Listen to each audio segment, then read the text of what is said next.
Hello, everybody, and welcome back to another episode of Astrological Intentions. I am your host, Alex Reevy, along with the wicked water sign herself, Sandy Reevy.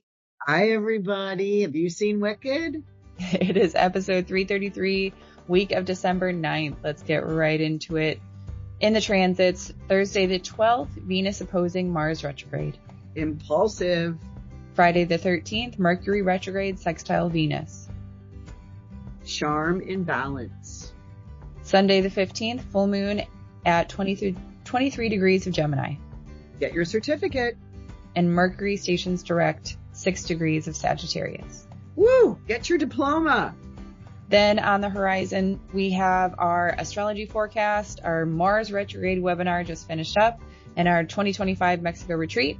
And in our house, Sandy and I are talking about our wicked, wonderful experience. So stay tuned for this episode of Astrological Intentions. I say go do you. Now travel far, share your stories and earn your scars. It's you. Say you are the one you will answer to when this life is done. Don't waste a minute. Jump in the river. Wash yourself clean so you can deliver you. Hello, wicked water sign. I know. I've seen it twice. And I've seen it twice. Yeah. Well, we'll talk more about it in our house. Oh, that's right. Okay. So, anyway, I want to thank everyone for listening in. We have another short episode this week. We have 4 transits, so it's going to be a little bit speedier. So we start the week off a little bit later astrologically with Thursday, December 12th, Venus opposing Mars retrograde. Right. So this is the masculine, the feminine. This is Venus and Mars. Now Mars is retrograde. They're only going to make one connection. And this is impulsive, right? This is that striking cosmic dance, which, maybe you would call the tango, right? And really very interesting. I wrote this, a while ago, and I was just in Cincinnati with my mom, and, the final Dancing with the Stars show was on, and she loves that show. And we watched the two men doing the tango. And apparently they're saying that the tango was built for men, for 2 men. Really? Yes. Huh. That back in the 1800s, it was built. And anyway, it was masterful to watch these, professional dancers. It is so good to watch. But anyway, I'm talking about the Venus and the Mars retrograde. And this just reminds me, because Mars is retrograde, usually Venus is the one that is the desires, right? She is the one that is asking Mars, hey, Mars, this is what I desire. Will you please go get it for me? Right? That's how they work well together. But he's like, I'm on break. I'm not going into action. I'm not going to run my errands, right? So I can't get what you want. So this makes me think that we shouldn't ask for anything that we can't provide for ourselves, right? It's kind of like we can't ask for things that we can't do our own self, right? So it also stimulates a creative sexual energies of, what is important in a male-female relationship. So, yeah. Moving on, Friday, December 13th, Mercury retrograde sextile Venus. This is the second of the 3 passes. Yeah, this is second of 3, and this is charm and balance. I mean, this is, it's easy conversations. They're very pleasant. They move nicely. Now, the retrograde could be that you've been having these discussions, right? That you've been having conversations that need some attention, but they can be attention and still deciding what you're doing for Christmas, right? What kind of food you're having, or what kind of gifts you're going to be bringing, or what kind of games you're going to be playing. This is just, surprise someone with a call or a letter. This you can discuss compromising subject discussions, right? So things that need to be worked out can be easily worked out right now. Right. So anything on the docket, because it's retrograde, that maybe you've been, in discussion around, This is a Friday the 13th is a good day to continue that discussion. Okay. So switching the stigma on that day. Yeah. All right. So we have two more transits, both on Sunday, December 15th, full moon at 23 degrees of Gemini.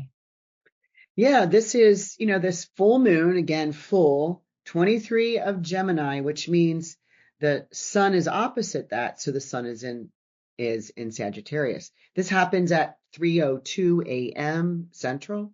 So this, will, unless you're up at 3:02, you'll see the exact full moon, but you'll see it before you go to bed. It'll look full that night. But now it's squaring Neptune.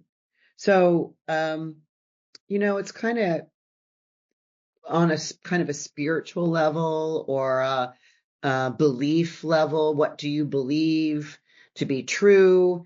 Neptune and Sagittarius work well together, but not so much in the Gemini department, right? Neptune and Gemini are like, not sure, like you must do like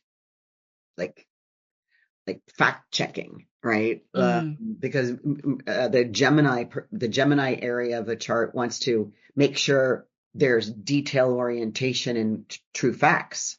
And Neptune's like, yeah, whatever. I kind of think that's what I thought. Right? I think that's what I remember hearing. Right. And so there's this like connection of believing in something without having all the details.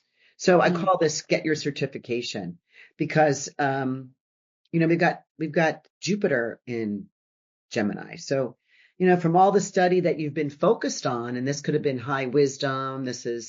And I know I've been in a Kira class for karmic integration of reincarnation astrology, which is massive. I didn't expect it to be this thorough, meaning deep. So get the recognition from any study or interest that you've been doing research on. I could just call this get your certificate. I like it. And a similar kind of message for the next transit, which is Mercury stations direct at 6 degrees of Sagittarius. Yeah, because remember the sun is in Sagittarius. That's why we got the moon in this opposite sign of Gemini. Well, what rules Gemini? Mercury. And Mercury stationing direct after his, 3 weeks of retrograde. So this is really nice. Now it's time to get your diploma. It's like pass that class because you've been in a focused internal area of, pulling things from the inside. Maybe there's been a lot of focused determination on things that are just the things of yourself, right? Not outside there. So elevating studies and making it a little bit more serious than just a hobby. Right. Yeah. Okay. Or, a special interest. Okay. So that is our week. Excuse me. That is our week ahead. And let's move on to the horizon where we have our December astrology forecast and cheat sheet ready and waiting for you over at Patreon. All these links are going to be in the show notes, as well as the CWS webinar Sandy and Susan just did all about Mars retrograde, again on Patreon. If you are interested in getting our full webinar library, you can sign up for the Big Dipper and above. And upcoming this January is the 2025 Mexico retreat. That's the basics of astrology and human design, where Sandy and Christine Flowers, the human design reader, are going to be joining forces to get an idea of how these tools can be best used together. Yeah, and we have 2 spots opened, still available, and it's still time to get your own Christmas gift, which starts January 4th through the 11th. Buy yourself a Christmas gift. Yeah, join in. We would love to have you. So let's move into our house where we just finished watching Wicked, and it was wicked awesome. I really loved it. you have a different story. You have a different history with it.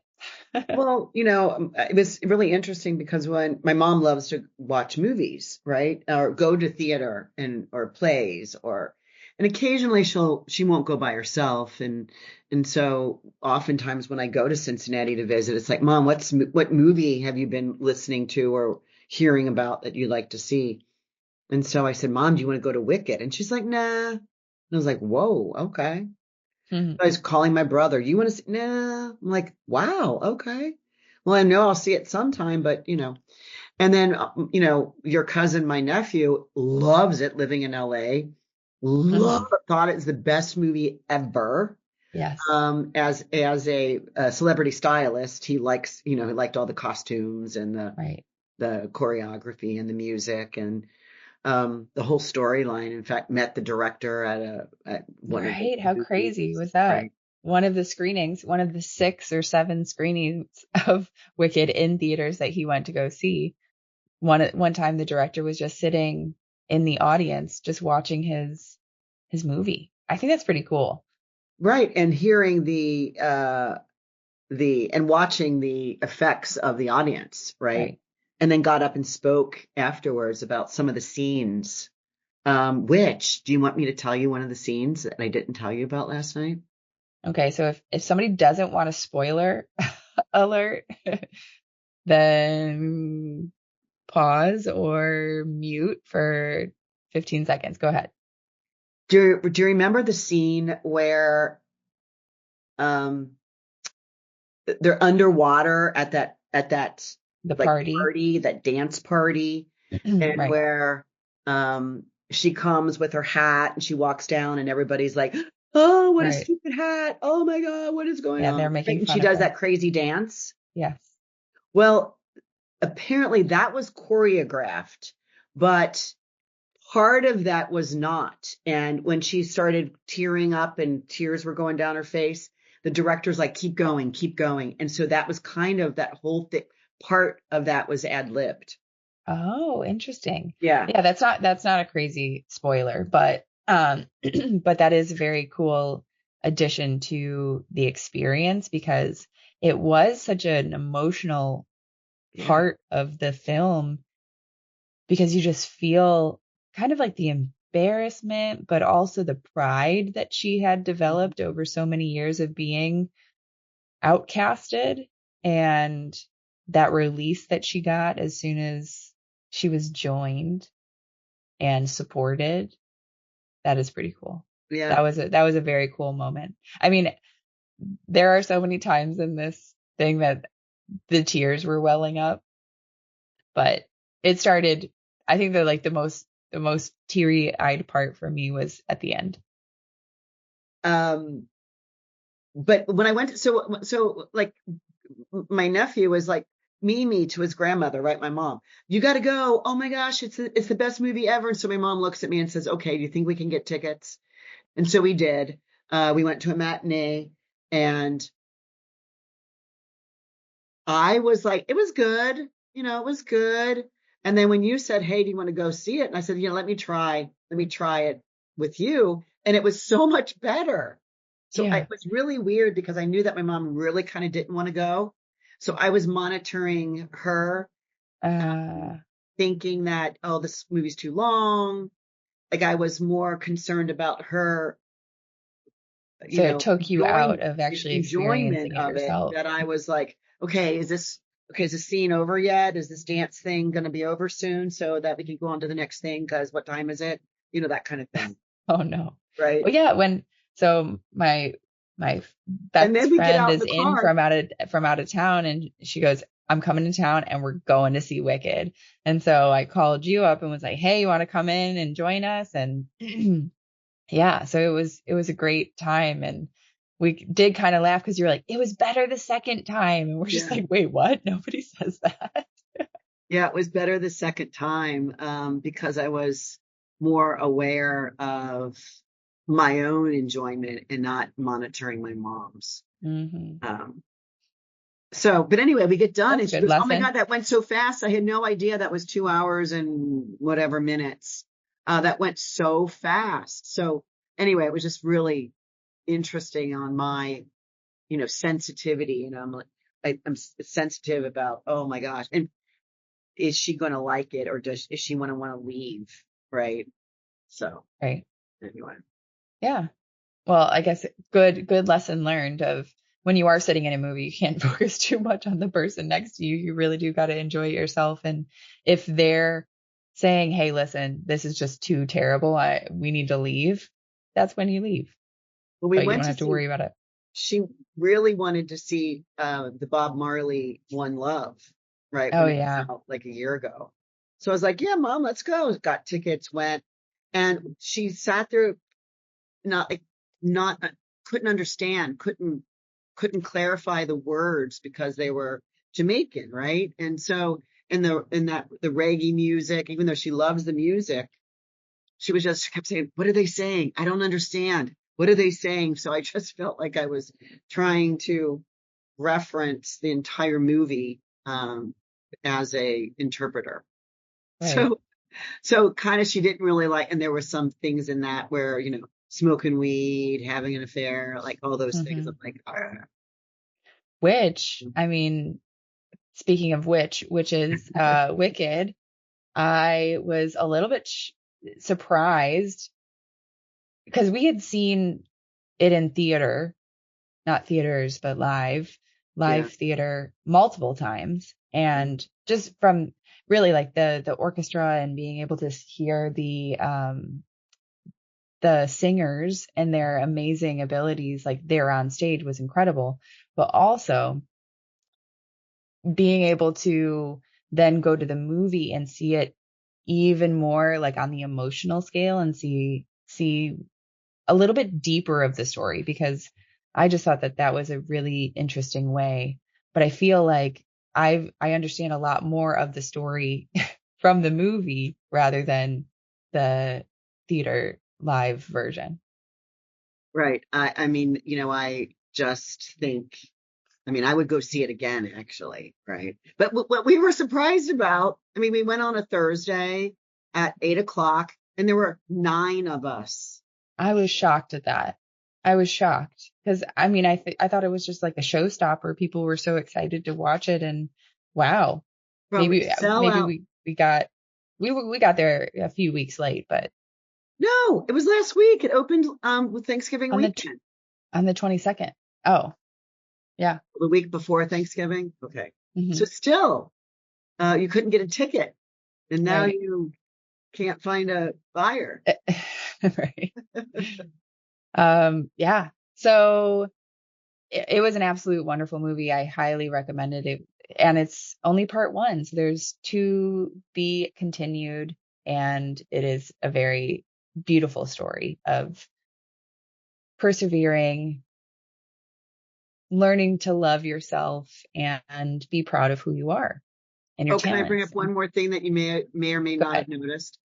Gabriel didn't recognize this, but remember when she was at the end and she's falling? Yeah. And then she stabilizes and then looks at her younger self. Yeah. Did you notice that younger self was not green? I thought she was. I will have to watch it again. 3rd time's the charm. So Kind of, I got that we'll impression where she was looking at herself as a normal kid, right? Like she was, like others, right? Yeah. And she kind of got this, this determination. Yeah. Well, it was a beautiful story, and if you watched it and you want to share your love for it, of course, email me, alex@intentionmeets.com. I'd love to chat. And yeah, we will see you all next week. Everybody, thank you so much for joining in. See ya in the western skies. I say go do you. Now travel far, share your stories and earn your scars. It's you. Say you are the one, you will answer to when this life is done. Don't waste a minute, jump in the river. Wash yourself clean so you can deliver you. The story of you, the story of you. The story of you, the